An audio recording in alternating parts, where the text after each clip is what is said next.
भूतायक्षत्तमिधेन्द्रमिषत्पदेनावावृदिव्या अधि जीवो वर्ष्मन्तमिद्यत ओदिष्ठर्षणीताम् वेत्वाज्यस्य होतर्यजा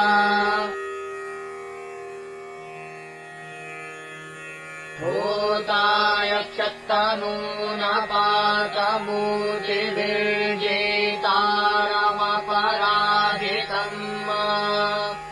इन्द्रम् देवग्भू सर्वेदम् पतिभिर्मधुमत्तमैर्नरासम् तेन तेजसा वेत्पाद्यस्य होतर्यजा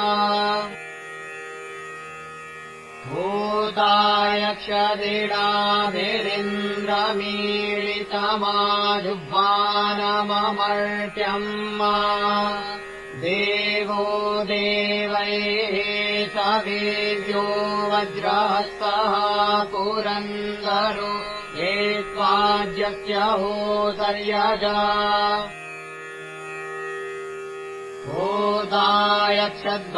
भूतायक्षद्वर्षेन्द्रम् निषद्वरम् ऋषभम् नर्यापसम् वसुभिरुद्रैरादित्यैः सायुग्भिर्वर्हिरासदद्वेत्वाज्यस्य होतर्यजा भूतायक्षदोजो नवीजग्भूसहोद्वार इन्द्रमवर्धयन् शुक्रायणा अस्मिन् यज्ञे विश्रयन्तामृता मृदोद्वार इन्द्राय मेरुषे व्यन्त्वाद्यस्य होतर्यजा भूतायक्षदुषे इन्द्रस्य धेनुसुदुगे मातरामहि स्तवातरौ न तेजसावसमिन्द्रमवर्धताम् एकामाज्यस्य होतर्यजा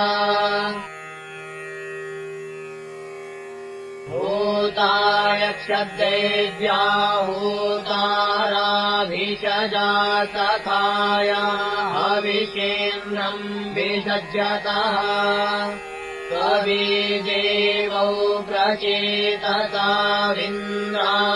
दत्त इन्द्रियम् एकामाज्यस्य होतर्यजा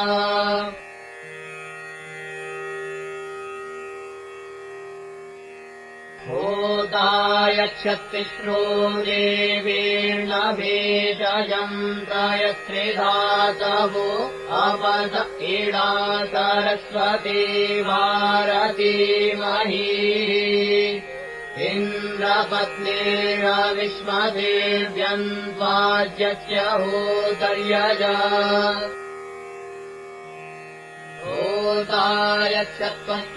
भूतायक्षत्वश्चारमिन्द्रम् देवम् भिषजद्भूसुयजम् भेतश्रियम् पुरुरूपद्गोसुरेतसम् मघोरमिन्द्राय त्वष्टारदिन्द्रियाणि वेत्वाज्यस्य होतर्यजा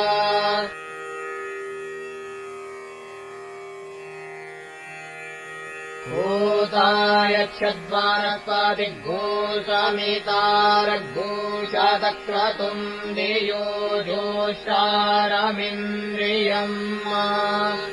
मध्वातमञ्जन्पतिभिः सुगेभिः त्वदाति यज्ञम् मधुनाभृतेन वेत्वाज्यस्य होतर्यजा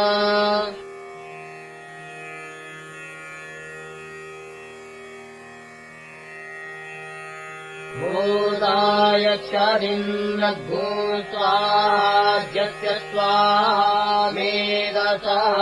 स्वाहा स्तोकानाभुस्वाहा स्वाहा कृतेनाभुस्वाहा हव्यतो स्वाहा देव आज्यपाजुषाण इन्द्र आज्यस्य जन्तुहोतर्यजा देवम् वर्णिरिन्द्रद्भूसु देवम् देवैर्वीरवदत्तीर्णम् वेद्यामवर्धयत वस्तोर्भृतम् प्राप्तोर्भृतद्भूराया वर्ष्मतो अत्यगाद्वसुवने वसुधेयस्य वेतु यज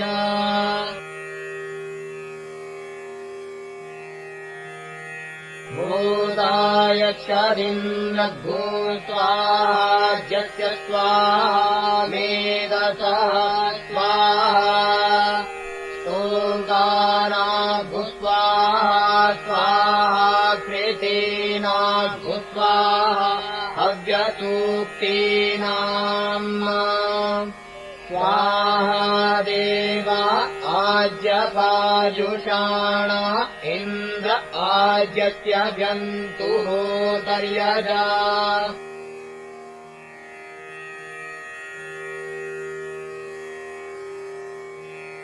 देवी उषासानस्तेन्द्रम् यज्ञे प्रयत्युपेताम् देवीर्विषः प्रायादिष्टाद्भुसुप्रीते सुधिते वसुवने वसुधेयस्य गीताम् यजा देवी जोष्टे वसुधिते देवमिन्द्रमवर्धताम् अयाद्यन्यागाद्वेषाङ्घुष्यान्यावक्षद्वसुभार्याणि यजमानाय शिक्षिते वसुवने वसुधेयस्य वीताम् यजा देवी ऊर्जाहुतिदुगे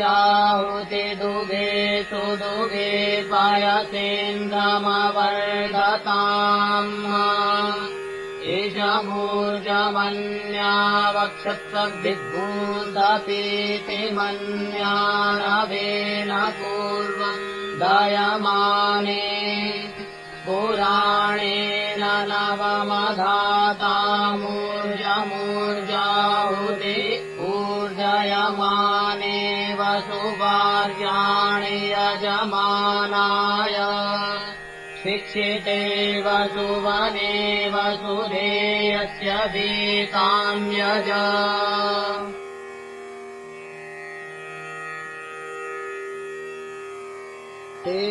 देवादेव्या होतारा देवमिन्द्रमवर्धताम् हतावसद्भूता भाष्टाम् वसुभार्याणि यजमानाय शिक्षितौ वसुवने वसुधेयस्य वीताम् यजा देवी तिस्रतिष्ठो देवीः पतिमिन्द्रमवर्धयन् अस्पृक्षद्भारती देवद्भूरुद्रयजद्भूतरस्वतीधा वसुमती गृहान् वसुवने वसुधेयस्य जन्तु यजा देव इन्द्रो नराजद्भूतश्रीवरूढश्रीबन्धुरो देवमिन्द्रमवर्धयत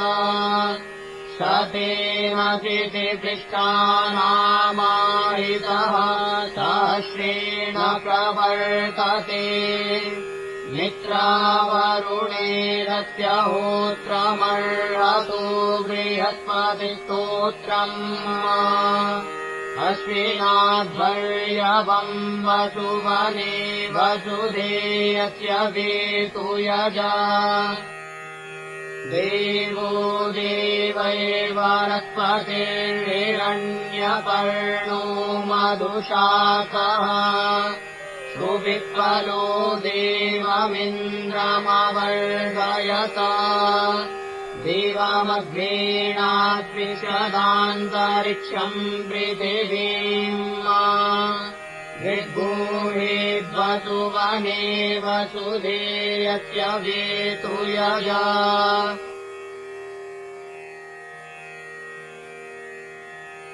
एवम् वर्णिर्वारितेनाम् देवमिन्द्रमवर्धयत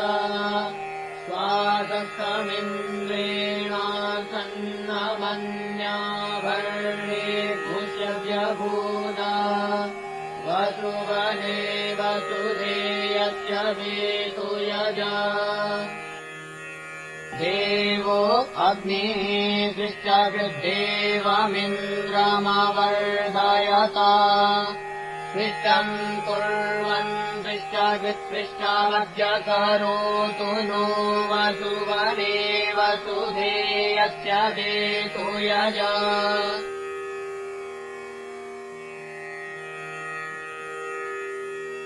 अग्निमद्य होतारमवृणीतायम् यजमानः पचन् वत्तिः पचन् पुरोडासम् बध्ननिन्द्राय छागम् सुवत्ता अद्य देवो वनस्पतिरभवदिन्द्राय छायेन अगतम् मे रत्तः प्रतिपचकाग्रभेदविवृधत्पुरोडासेन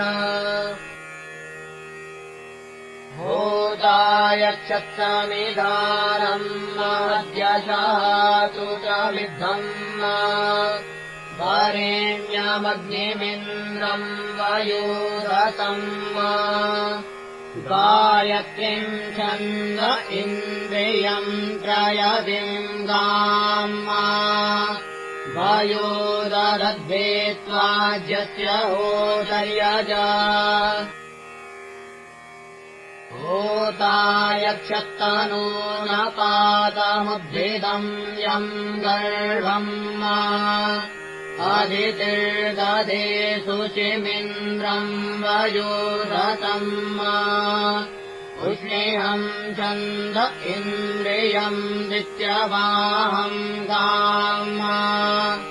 वयोदरद्वेत्वाज्यस्य होतर्यजा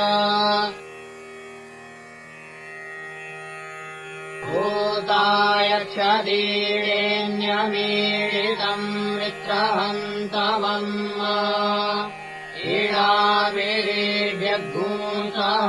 सोममिन्द्रम् वयोधतम्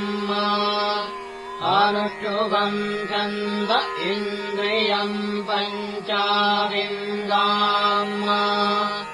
वयोदधद्वेत्वाज्यस्य होतर्यजा होतायक्षत्तु वर्णिषम् पूषण्वन्दवमर्जभूतिरन्तम्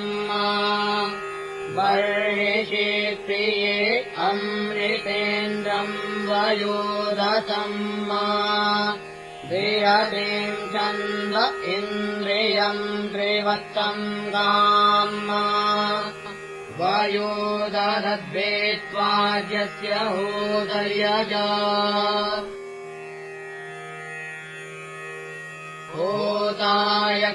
होतायक्षद्यजस्वतीः सुप्रायणारिता वृधो द्वारो देवेर्हिरण्यये ब्रह्माणमिन्द्रम् वयोधतम् पङ्क्तिम् छन्द इहेन्द्रियम् तुर्यवाहम् गाम् वयोदधद्यन्त्वाज्यस्य होतर्यजा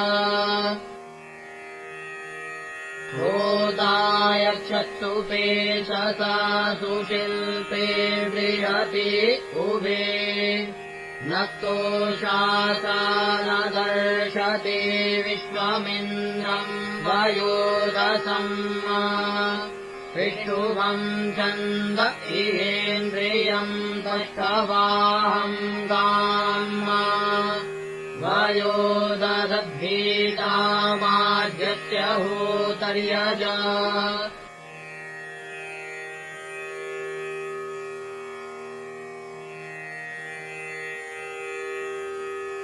होताय क्षत्रचेतसा देवानामुत्तमम् यशो होतारादेव्या कवीसयुजेन्द्रम् वयोदसम् जगतिम् छन्द इन्द्रियमनड्वाहम् गाम् वयोदधद्भीतामाज्यस्य होतर्यज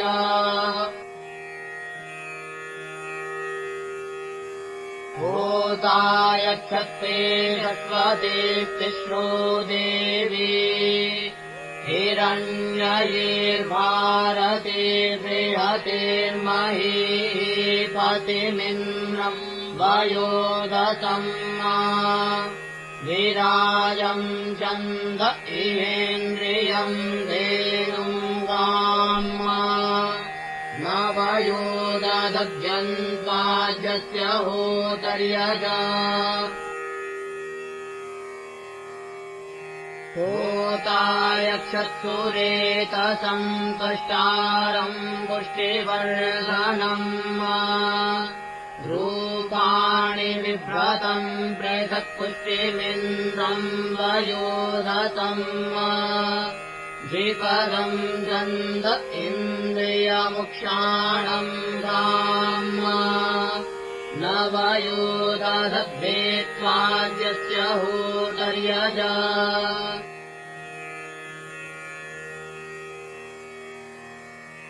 होताय क्षद्वनस्पतिगुंशमितारगुंशदक्रतुगुं हिरण्यपर्णम् उक्थिनगुंरचनाम् बिभ्रतम् वशिम् भगमिन्द्रम् वयोदसम् सकुभम् छन्द इहेन्द्रियम् वसाम् वेहसम् गाम् वयोदधद्भेत्वाज्यस्य होतर्यज होताय क्षत्स्वाहा कृतेरभ्यम् गृहपतिम् पृथग्वरुणम् भेषजम् कविम् क्षत्रमिन्द्रम् वयोदसम् अतिच्छन्दसम् छन्द इन्द्रियम् बृहद्वृषभम् गाम् वयोदधद्यन्त्वाज्यस्य होतर्यज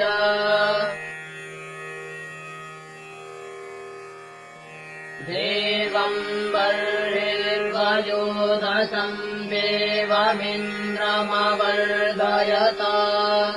गायत्र्या छन्दसेन्द्रियम् चक्षुरिन्द्रे वयोदधात् वसुवने वसुधेयस्य वेतुयजा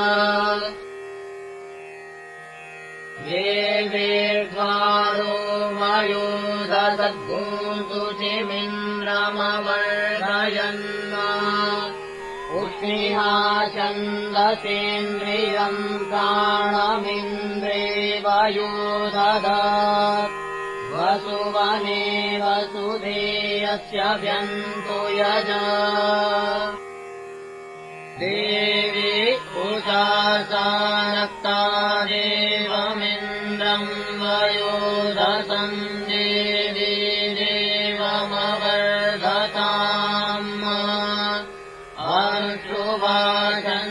छन्दसेन्द्रियम् बलमिन्द्रे वयोदधात् वसुवने वसुधेयस्य वीताम् यजा देवी जोश्रीवसुधिते देवमिन्द्रम् वयोदसम् देवी देव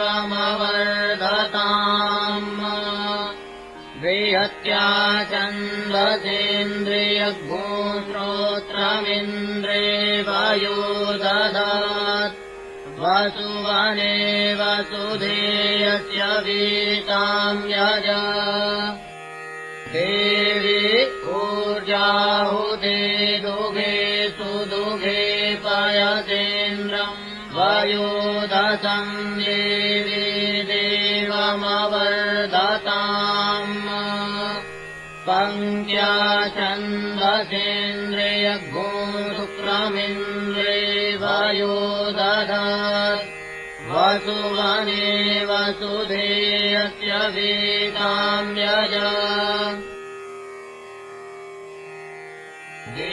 देवादेव्या होतारा देवमिन्द्रम् वयोदसम् देवौ देवमवर्धताम्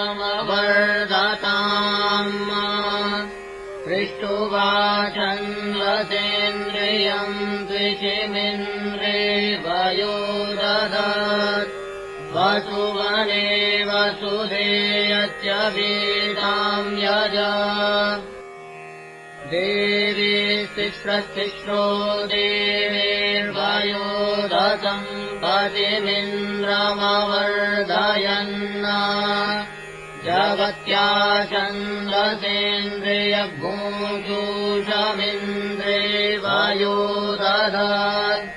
वसुवने वसुधेयस्य व्यन्तु यजा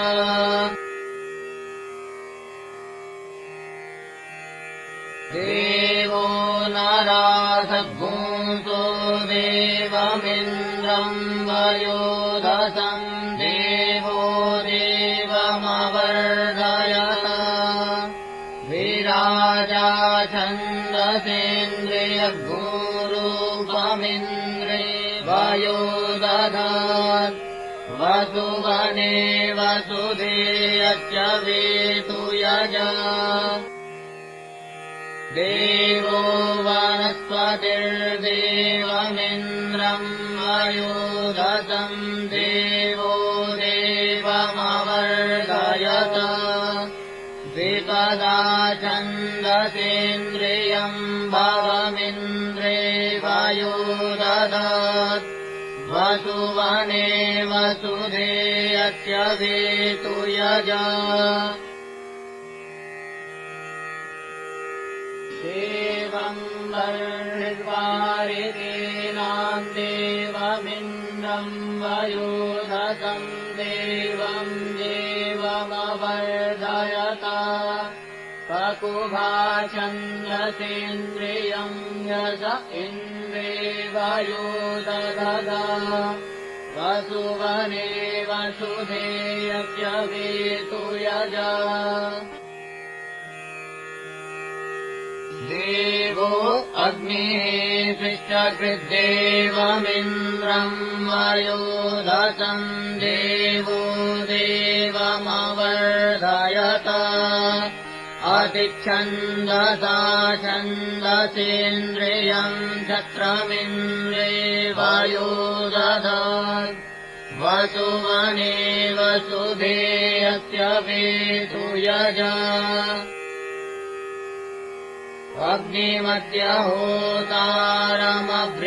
अग्निमध्यहोतारमभृणीतायम् यजमानः पचन् भक्तिः पचन् पुरोडाशम् बध्मनिन्द्राय वयोदते शावम् सुगस्ता अद्य देवो वनस्पतिरभवदिन्द्राय वयोदते शागेन अभक्तम् मेदस्तः प्रजितचताग्विभीडविवृधत्पुरोडासेन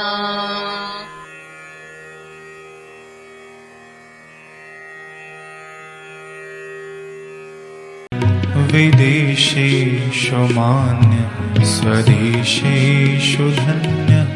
सदाचारवृत्तिषु मत्तो न चान्यः मनश्चेन लग्नं गुरुरङ्घ्रिपद्मे ततः किं ततः किं ततः किं तत